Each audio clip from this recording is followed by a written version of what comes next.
Good morning. We are halfway through the week. It is Wednesday. Lauren Jabbar here with Jared Smith. Jared, how are we? Happy Wednesday. Yes, happy Wednesday. We starting to get some madness ensue on the hardwood. How about South Carolina as a 20-point underdog, outright upset at Kentucky last night? Wildcats Crazy. are having some problems with this season. I saw some guy in the stands with like a Calipari's got to go poster. So, yeah, college basketball I think is starting to seep into my brain here. Very exciting stuff, but still NFL. Obviously, a lot of work yet to be done in the National Football League, which we are going to get to today, and your big boys, your NBA makes the card for our show today. Very exciting stuff. Yeah, I'm excited. We're literally Big halfway boys. through the season. Today for the Atlanta Hawks is game 41. So this Oh wow, is the halfway mark for the regular season after tonight's game against the Milwaukee Bucks. That's nice. going to be fun. I'm looking forward to that. We have Chris Miles coming on from NBA Yeah. TV to chat a little NBA. But before that, we have midweek line moves for the NFL, NFL conference odds. Crazy that college football is done. I shed a tear. Very See you sad. later. But at the same time, Good end of the we year move too. on. Yeah, yeah. You had We Georgia. move on, and honestly, the ice is creeping in. My last four hockey picks, I'm 3-1, so feeling Let's pretty good about the go. ice picks right now. I know I have Yeah, another one for it's y'all tonight. weird There's because only it is four time to games. start like, you know, hmm getting into It's it's halfway like through when you go to NHL the and prom halfway through and like the NBA. dances start Yeah. to get really fast. All the partners, you got to start running around the room. I don't know. That was a terrible reference. Running around Sorry. the Save room, me. baby. Let's Just go. save me, please. Yeah. There's only four NHL games on the slate tonight, so I chose one of them. You have to tune in till the end of the show to see what one it is. But let's get into our NFL midweek line moves, because obviously we have wild card weekend this weekend, Saturday, Sunday, and a Monday night football game, which I'm really looking forward to. Started out with the Chargers. They're taking on the Jags. The Chargers were 1.5-point favorites, and now this game is a pick'em. Why, Gerard? Well, it's not a pick 'em anymore, actually. Oh, it's It was moved last again. night. Oh my gosh. Yeah, it's Yeah, now it's back to 2.5. Chargers are now 2.5-point favorites. So it moved from 1.5 to a pick 'em back to 2.5. We're seeing some movement here for the Chargers. I'll be honest, I don't know if it's news related or if we are starting to get some of the more sophisticated money buy in here. And we might have we might have discussed this during the regular season. We might not have, but we can discuss it now. It's Mm-hmm. it's been a very strange, I would say, couple of years now, this year especially, for the timing of when some of these moves occur. And from what I'm hearing, again, I'm not the one that moves the market. I just hear from the smarter people who tell me when it's moving and why it's moving. And apparently a lot Yeah. of the groups, there's like, a handful of groups, most of them are offshore, that, buy into the market at certain times and they move the offshore market. And as we've discussed this many times, there's really only two sports books that really originate NFL lines. Most of them, one of them's offshore, the other one's here, Superbook. And that's where you'll see the lines get copied from. So it's really this offshore group, probably, or several offshore groups, that decided this is the right time to buy in on the Chargers. And then that kind of moved the rest of the market, I think, last Mm. night. I don't know why. I don't know. The timing of it is very strange. I don't understand from a logic perspective why you would bet the Chargers before you even know if Mike Williams is going to play. That's a guy I'd like to know whether he's on the field. But apparently that doesn't matter to whatever sophisticated bettor or group of bettors decided to open up their, piggy bank last night and start to buy onto the Yeah. Chargers team. Here's what I can tell you. This is the one game What of the can you week tell that I not much these days.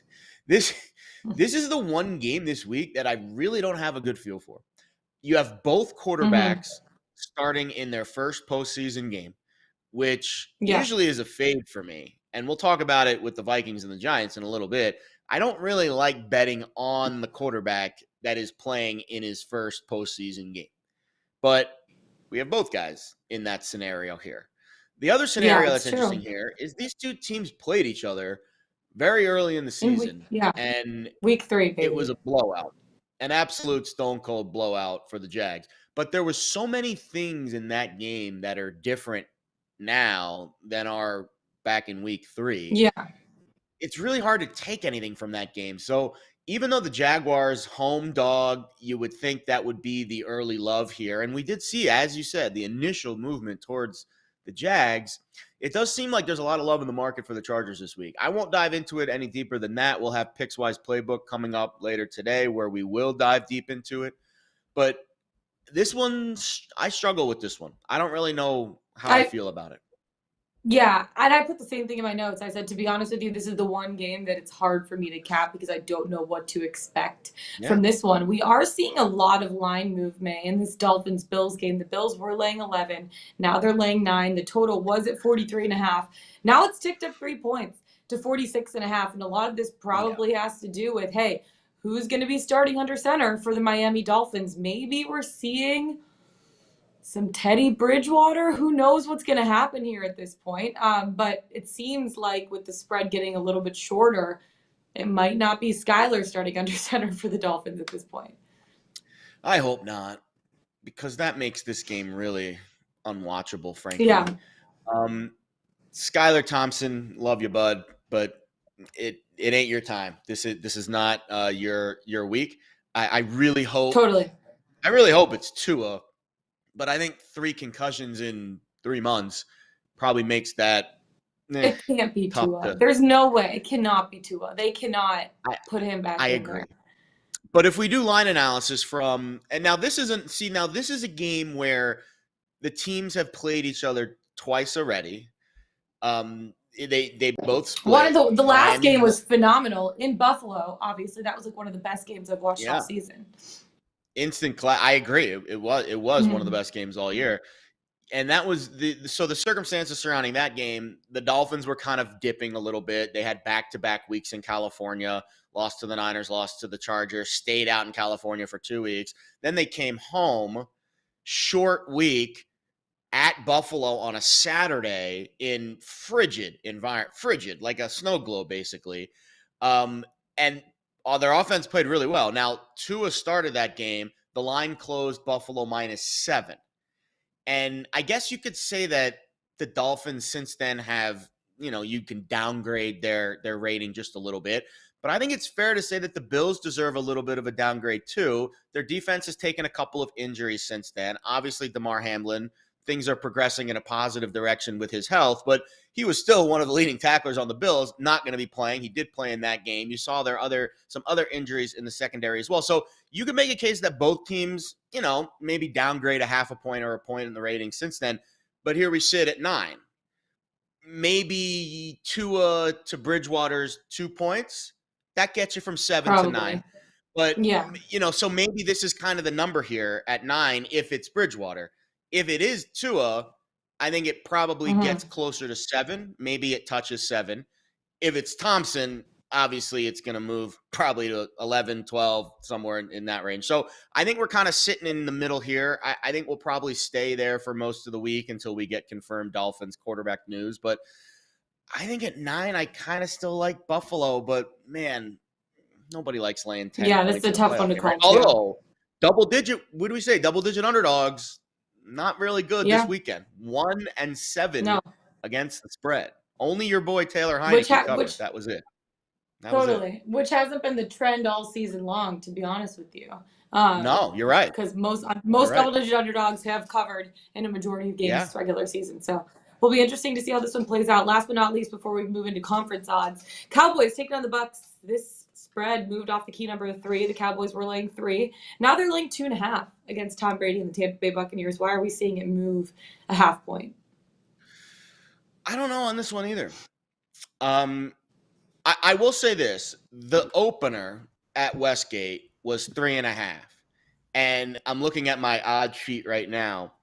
That lasted 1 minute and 45 seconds, literally. It got dropped at 3.5 at 8:44 p.m. my time on January 8th, Sunday night. And by 8:46, like literally 1 minute and like 7 seconds later, it went from 3.5 to 3. So the appetite for the Bucks at 3.5 was salacious. Then we sat at 3 for a little while, and we didn't get to 2.5 until the next day. So you saw Totally. some bites at the apple at 3, and then it slowly drifted to 2.5. I think it makes sense if you think about what Dallas has shown us lately. And again, we will get into it in depth during Pickswise Playbook, but I went in and watched some film on our buddy Dak Prescott, and he's like seeing ghosts. Who right are now. you He is watching not seeing the film? Are field you well. about to suit up and play? What are you doing? I have to watch film. What else am I getting? Lauren, I have no life. I have no friends. I have no girlfriend. No family here in Oh my Vegas. God, I I have my love it though. dog. I mean, you guys, Jared Smith is dedicated to the craft. That's all I have to say about that. This dude is out there watching film. Put him in, coach. Sign him to a 10-day contract. Stop. Let's make it happen. No, He's do ready to not put go. me in. I will last one play. Micah Parsons will sack me, and I will be on the IR. Oh my God, yeah, And he is that that will dude. be the end. That will be the end. But there's some interesting parts about this game that I do think favor the Bucks. But here's the thing, and we talk about this all the time, and you know this about me. The Bucks this week are going to be probably one of the most popular bets of the week because it's Tom Brady as a home underdog in prime time.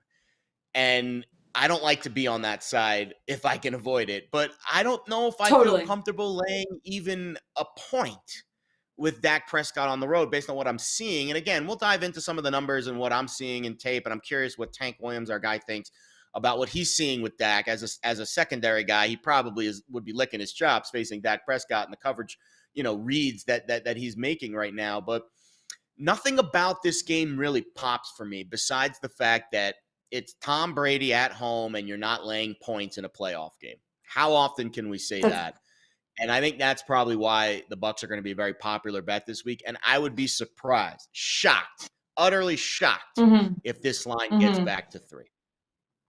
Here's the thing. It's hard to bet against Tom Brady, especially in a spot like this. But I feel like we've been saying it all season, Jared, and I know we're getting to NBA in a second. We've been saying it all season. We're like, Tom Brady, the Bucks, they're going to figure it out. Yeah, they won the division. They're still under 500. They never really figured it out. And now they find themselves here in the postseason going up against a Dallas Cowboys team that has one of the meanest defenses in the country. That's not a defense in Micah Parsons that I would want to go up against if I'm a guy like Tom Brady. No. With an offense that's, clicking to a certain extent, but at the same time, they still haven't figured it out. So I'm looking forward to seeing how this game plays out. Obviously, we'll be breaking all of that down in Pickswise Playbook. We're recording it later today. It will either come out tonight or tomorrow morning. So make sure to stay tuned for that. But now let's take it from the field to the hardwood basketball floor. We have the NBA. Let's bring in Chris Miles. You can follow him on Twitter at Chris Miles TV, NBA TV host, to chit chat about what's going on in the NBA because we are halfway through the season at this point. Chris, hi. Happy Wednesday. How are you? Oh, he's muted. Kyle, unmute him. Kyle, hit it. Chris, are you good? Can we hear you now? No, he's still muted. Can you unmute yourself? Do you see the mute button? Technology is very difficult sometimes. Oh no, we still don't hear him. Chris, we see you, but we don't hear you. Oh no. Okay, I think we're going to break down some NFL odds right now, conference odds, while we figure out our boy Chris and his microphone. Get him back into the penalty bin there, into the sin bin. Get him figured out. Oh no, we'll put him back in the penalty box and we'll take him back out. All right, let's talk quickly, Jared, before we bring back in Chris, because I'm sure they'll figure that out quickly. To win the AFC right now, the Chiefs are 1.5 basically to 1 odds. Bills plus 175. Bengals 4.5 to 1. Chargers basically 14 to 1. The Jags 20 to 1 at this point to win the AFC. Putting your money on. Actually, I already know the answer to this question because it is the Bengals, probably. But I want to hear from you. Yeah, I think Cincinnati is a team that I'm very interested in. But like I said, the injury to Lyle Collins makes me a little less bullish, not overly bullish. I think I just heard Chris Testing. You over the guys got me? loudspeaker Oh, there. he is back. He's like the Testing, principal. testing. 1, 2, 3. Here we Chris, go. he's back and better than ever. Okay, now let's ask this again. How is your Wednesday? Happy Wednesday. Well, people don't realize how big Wednesdays are in the NBA. It's like, Yes. busier than Fridays this week. So big night for us. We'll be live from about 7 to 11 before the late crew switches in on NBA TV tonight. Nice. Yeah, that's going to be fun. We are halfway through the NBA season. It's pretty crazy to think. Like, I work for the Hawks, and we have the Hawks game tonight taking on the Bucks, and it's like this is game 41.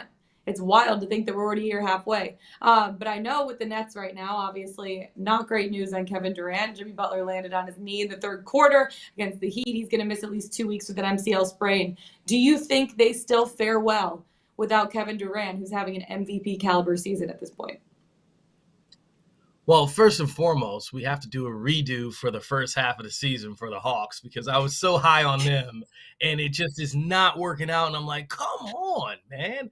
Like, I'm in Atlanta. Let's go Hawks. Like, I'm trying to root for you guys. What's going on? But to answer your question about KD, just the one-of-a-kind assassin he is, who is actually third on the NBA, the Kia MVP ladder this week. Man, Ben Simmons, TJ Warren, Seth Curry, Cam Thomas, they got a lot of guys who are going to be given an opportunity to score more. The last three guys I mentioned, they're going to take the shots, right? Like Seth Curry or Kyrie or Cam Thomas, they're not going to be shy. But I think the guy they need to actually score now is Ben Simmons. Like, we haven't been talking about Ben Simmons since he's been back on the floor, but he's given them, 7, 8, 10 assists every night. He's getting 6, 7, 8 rebounds. And you're like, okay, you're doing that part, but you really only took 4 shots. And they were like moves straight to the basket where you either dunked or had to toss one up. I think he needs to take, 8 to 10 shots a game while KD is out and find his scoring rhythm a bit. I think that's the guy that I'm like circled. Like, now is the time for you to be more aggressive shooting the ball a bit here, Ben Simmons. Yeah, I think the Western Conference is fascinating this year. You have some of the more traditional powers, Suns, Lakers, Warriors, kind of on the outside of the picture right now. Denver, Memphis, and New Orleans. Third team right now in the Western Conference standings. But the odds kind of tell you that Golden State's going to be fine. The Suns are going to be fine. They're still kind of hovering in the top 5 of the odds board. In your opinion, with all of the jumbled mess that we're seeing in this Western Conference right now, you don't have to tell me who's going to win it, but who do you think is the best overall team, top to bottom, in the Western Conference right now that maybe we should be keeping our eye on as we get to the second half of the year? The crazy thing is, first and foremost, no one deserves that title, right? Not a single team. The Warriors earned it at the end of last year, and the Suns had that mantle for the last 2 years, right? But I think I have to give it to the team proving it. And that's the Denver Nuggets with the 2-time reigning MVP, Nikola, who's playing even better this season. And this is the healthiest they've been, since the bubble. And maybe the deepest they've been, I can remember. I can't remember the Denver Nuggets being this deep of a team. I think the key with them as far as being a championship caliber team is Michael Porter Jr. He's got to get on board with the other guys. If you watch them late, they have such cohesion, such energy. They make the right moves, the right passes from Nikola Jokic on down. And then he kind of seems like he's on his own island. He is the guy that I wonder, do they move him? Does he start to fit in more with the group? He's the real X factor of, does he play defense in the playoffs? Like, what happens with Michael Porter Jr. Really decides if this team, 1, comes out of the West with the best record, which I think they will, and 2, make it to the championship for the first time with Nikola Jokic. Yeah, it's going to be really interesting to see the Denver Nuggets. I mean, does Jokic have a three-peat in terms of being an MVP? We'll see. Another guy that could be up there that's having a great season right now, Tyrese Halliburton. Obviously, he's averaging a double-double, like 20 points, first in the league in assists. Where do you think he ranks among young players? Because he's having himself a year in Indiana. First of all, that's my basketball crush, okay? Because that's the way I like to see basketball play. Like, if you watch Tyrese Halliburton play, Like, even when he Yeah. catches a dunk, he's not really that athletic, in today's terms, that Yeah. athletic, and he dunks. Oh, yeah. But so to me, I think what's crazy is Halliburton has slipped into Trae Young's spot in a pantheon of like where people are in the NBA, young guards that do it both. His decision making is better, his turnovers are lower, and in late game situations, the ball's in his hands. I mean, he's making the plays for the Pacers in every single game that's a clutch situation. Mm-hmm. So when I look at Tyrese Halliburton, I would say for sure top 5 guard in the East. Top 5 guard in the East, because you still have Donovan Mitchell, Darius Garland, Trae Young. I mean, he's got to make an all-star team before really getting into that conversation. I think top 5 guard in the East is a proper respect right now. Yeah, I like that. Well, the MVP market right now is a jumbled mess. You've got Luka, you've got Jokic, you've got Giannis, you've got Jason Tatum. KD, obviously, the injury is going to set him back a little bit, and that's kind of the start of the second tier with Embiid and Morant, and even Spider Mitchell's kind of creeping there. But those top 4 guys, Chris, I think are pretty set, and I think it's fair to say it's going to be hard for someone from the back of the pack to overtake that top 4. Is this a three-peat for Jokic? I mean, the numbers and the analytics, they love him, and that's what we see usually the voters tend to prefer. But, Luka and Giannis and Jason Tatum certainly have the wow factor, the scoring factor that maybe Nikola doesn't have. If you had an MVP vote today, who would you make it? Well, first of all, Nikola Jokic averaged 30 in the month of December and averaged triple-double. Fair. So really process that. Like a 30-point triple-double, shooting 61% from the field. We haven't seen it. We haven't heard of it because of the efficiency aspect. Like even Russell Westbrook did it. It's like, oh, he's shooting 44% from the field. Like that is a whole man. And I know the odds makers. Woo! I know the odds makers have loved Luka from the gate in preseason, and we did real training camp down in Dallas, and it's hard not to be around Luka and not marvel at him. I mean, there's this YouTube video that you guys should check out where he's like doing all these trick shots and he's nailing it in like the first take. He's just a special talent that at some point he's going to win the award. But I think it's this simple as that for MVP this season. We can talk all day about this guy, that guy. Whatever team is in first place is going to have an MVP candidate, and that guy's going to win. That's the way I see it. Like the media had a midseason vote, and they voted Luka over Nikola Jokic. I think when it's all said and done, what team has the best record? If it's the Celtics, it's Jason Tatum. Before KD got hurt, depends on how long he's out. If the Nets were in first place, it'd be Kevin Durant. If it's, the Nuggets in first place, it's going to be Nikola Jokic. That's the way I see it. The only caveat is if Luka, and the Mavs are like third, then he might, creep in there if they're like 2 games out of the top spot. But that's the way I see it, the MVP coming down this season, because there's so many talented candidates that deserve the award.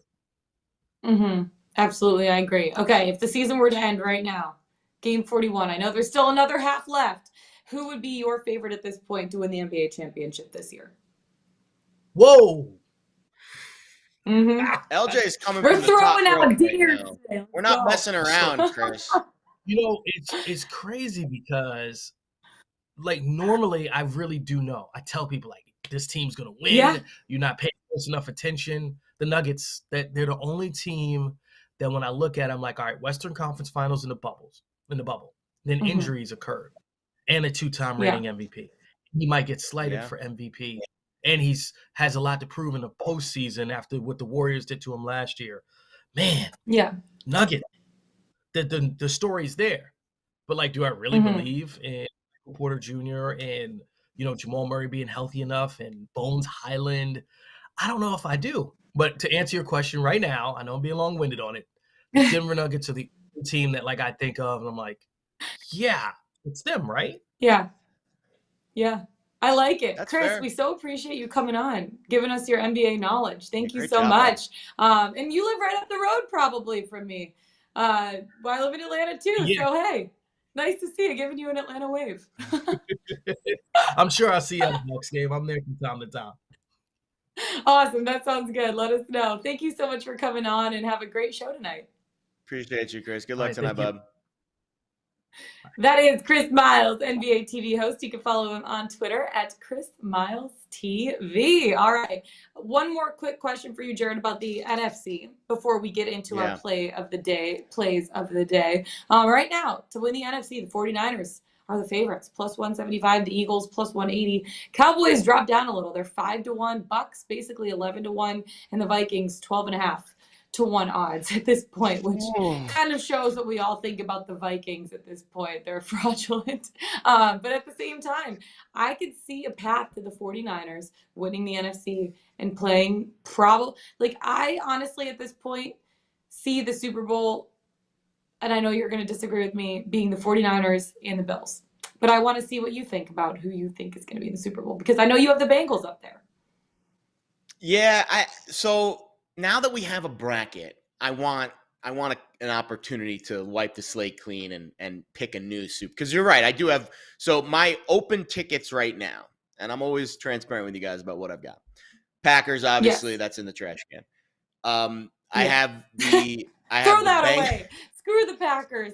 Screw the Packers. Throw it It's away. the Lions, baby.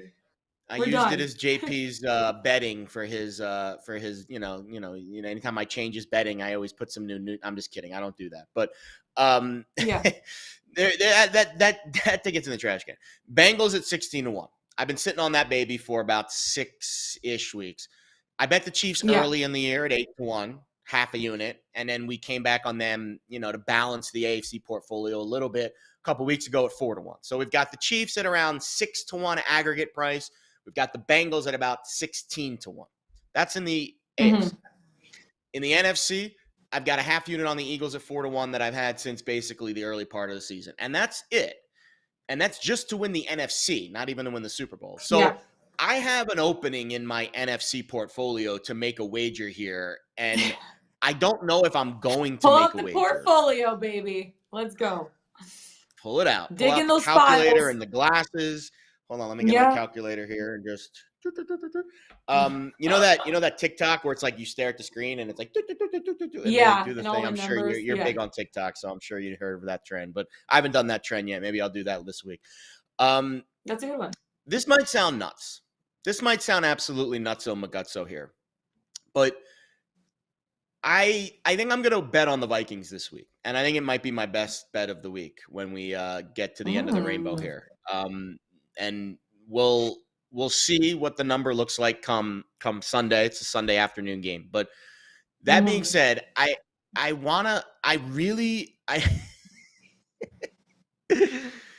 100% sure that Brock Purdy's just gonna be perfect like he's been the last 5 weeks in his first playoff game? I love Brock Purdy. Here's the thing. It isn't Brock Purdy. It's the pieces that are around him.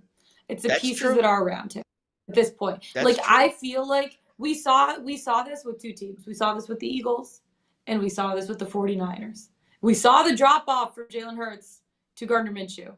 We saw the drop-off from Jimmy Garoppolo to Brock Purdy. It is not as much because of the pieces around him. They have the number one defense in the league. The offense, to be honest with you, I like Brock Purdy better than I like Jimmy Garoppolo at this point.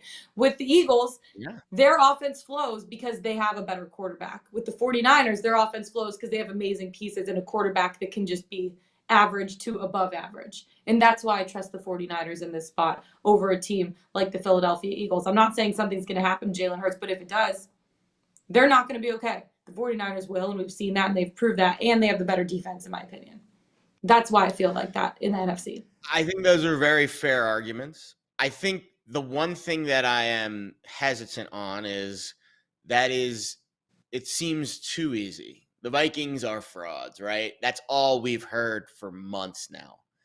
And I think the market is overbaking that into these prices because it is rare that we see a 13-win team that is going to host a playoff game that is fifth out of 7 teams on the odds board to win the NFC. I'm not saying that the Vikings are going to win the NFC, but in terms of value, quote unquote, with a number that could sink very fast. Let's just leave it at this. If Brock Purdy slips up this weekend and Seattle finds a way to win that game, I don't know how. I'm not saying it's going to happen, but stranger things have absolutely happened in the NFL. And the Vikings take care of business at home against the Giants. That Minnesota number you see on your screen right now, plus 1250, that's going to probably get chopped down to like 2-1 because you remove the Niners, who are the top team, and you take Minnesota and you advance them, and then they get a home playoff game in the next round. So I'm not saying it's going to happen, but in the futures market at this stage, it's hard to find teams that are priced incorrectly. And the market sentiment on Minnesota is so bad. And the market sentiment on San Francisco is so high. And those two teams are scheduled to play each other in the next round if both teams hold serve. My point being, if we get an upset on the other side and the Vikings are able to win, that number you see at the bottom of your screen is going to move dramatically. That's all I'm saying. I'm not betting Minnesota to win the NFC. I don't think I'm there, but I think there's a chance that we're talking about this market next week and we're like, holy crap, why did we not put a unit on the Vikings at 1250 based off of all the other variables I just mentioned to you right now? So they're a fraud, right? It's like common knowledge at this point. I mean, what do we know about the NFL? Yeah. Right when we think we know what's going to happen, it throws us in this opposite direction, and everybody thinks the Vikings are frauds right now. So I don't know. It's just too easy, right? But here's the thing. It's like trends really do show you the most. Like, yeah, they're a 13-win team. If you flip all their one-score games, they're 2. They're 2-16 or whatever, 2-15. So I feel like, yeah, we can say that they're frauds because at that point they barely, I mean, like statistically, that is almost improbable that teams win 11 of their 11 one-score games. It's actually wild. How about this? How about this? In their 13 wins, they are combined plus 63 point differential. In their 4 losses, they're a minus 89. That's wild.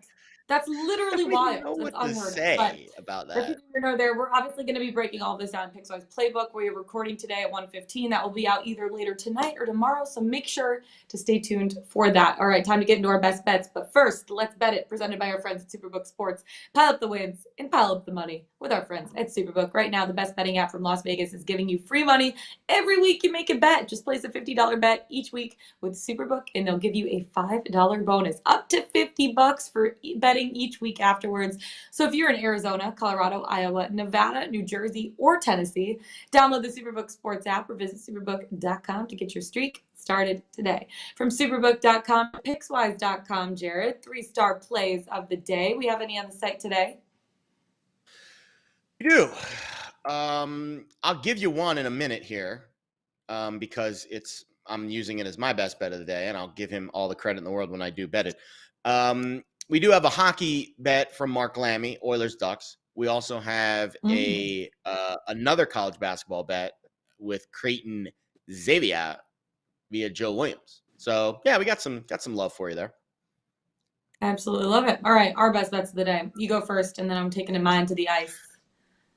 Yes, Sam Avalone gave this out as his 3-star bet of the day. And when I read the handicap, I was talking about it with Kyle before we came on here. I was very impressed with this handicap. He did a very good job with it, especially some of the intricacies about Alabama right now and what they do defensively compared to what Arkansas does offensively. So first of all, Arkansas is facing Alabama tonight. This game is in Fayetteville, so it's a road game for Alabama, but we are betting the Tide on the money line. I got it at even odds over at the Westgate. That number is still available. I would absolutely bet it at that number, but Sam says you can play it up to -2 on the spread, so right now +1 even odds, so you got a little bit of value there based on where Sam sees this line at.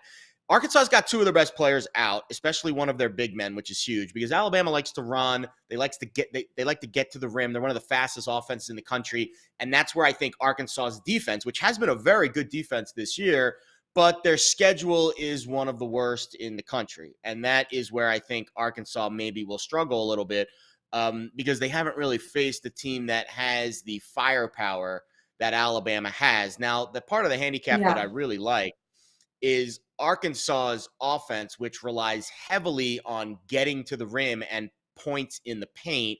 Well, Alabama, points per possession at the rim, defensively third best in the country. So it's kind of strength versus strength. And I think Alabama, especially with a couple of key players out for Arkansas, has the upper hand here. And on the other side, Alabama really does well defending the jump shot. Or excuse me, I take that back. Let me rephrase. Alabama really struggles defending the jump shot, but Arkansas is one of the worst teams in the country at jump shooting. Again, Arkansas likes to get to the rim. They're an inside scoring team. They're not a good three-point shooting team. They're not a good jump shooting team.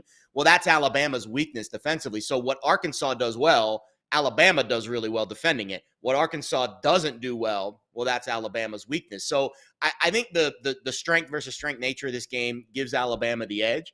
And I agree with Sam's cap here. I think they go into Fayetteville tonight and they get a win. They've been pretty good in the SEC so far. Arkansas struggling a little bit, 1-2 in the SEC. So I think it's a good spot tonight for Alabama to get a win and keep the tide rolling along. I like it. I'm taking it from the court to the ice. I'm looking back at the NHL. You know, I love my NHL picks. Only 4 games on the slate tonight. You're on fire. I was going to choose the late night game, but I don't feel like staying up that late. So I'm choosing the Caps Flyers game. The Caps 60-minute money line at -115. Caps coming off a 1-0 win over the Blue Jackets. I know the Flyers, they've been really, really good recently. They won over the Sabres after losing home to Toronto, but they're 5-1. Since their last 6 games since the holiday break. A lot of that has to do with Urson between the pipes. He gave up 6 total goals in their 3 California games, then got his first shutout against the Sabres. Well, he's not going to be playing tonight. It's going to be Carter Hart. And in his last start, he gave up 6 goals on 35 shots against Toronto. He only has 1 win in his last 3 starts, and it was against the Arizona Coyotes, which, I mean, enough said. They're not the best team in the NHL by any means. I don't trust him as much. I know the offense might help him out. For the Flyers, they're averaging 4 goals per game over the last 6 games. But I look at the Caps and how Darcy Kemper's been playing. He's won back-to-back games. I know both were against the Blue Jackets, but he only allowed 2 goals on 65 shots, which is really good. And he hasn't lost in regulation in 11 straight starts since November 23rd. I know he was injured for 3 weeks, but still, he won against the Flyers back on November 23rd, allowing 2 goals on 23 shots. And for the Caps, they're 1-2 in their last 10 games. They finally got Backstrom back. They finally got Wilson back on Sunday. And the Caps have won their last 3 games against the Flyers. They've only been beaten 1 time in regulation by the Flyers in their last 10 matchups head-to-head. So I know that this game is in Philly, but I still feel pretty comfortable with the Caps coming in. The money line is a little too juicy for me. -184, so that's why I'm taking their 60-minute money line at -115. I like it. I don't think there's going to be a push. I think they'll get it done in regulation, and I think they're going to come out strong, and I trust Darcy Kemper a little bit more than I trust Carter Hart. So give me the Caps, baby, in Philly, 60-minute money line, -115. That's it for us today, guys. Find us on the Pickswise YouTube channel. Go to Pickswise.com. Follow us on Twitter. I'm Lauren Javara. That's Jared Smith. See you tomorrow. Till then, peace.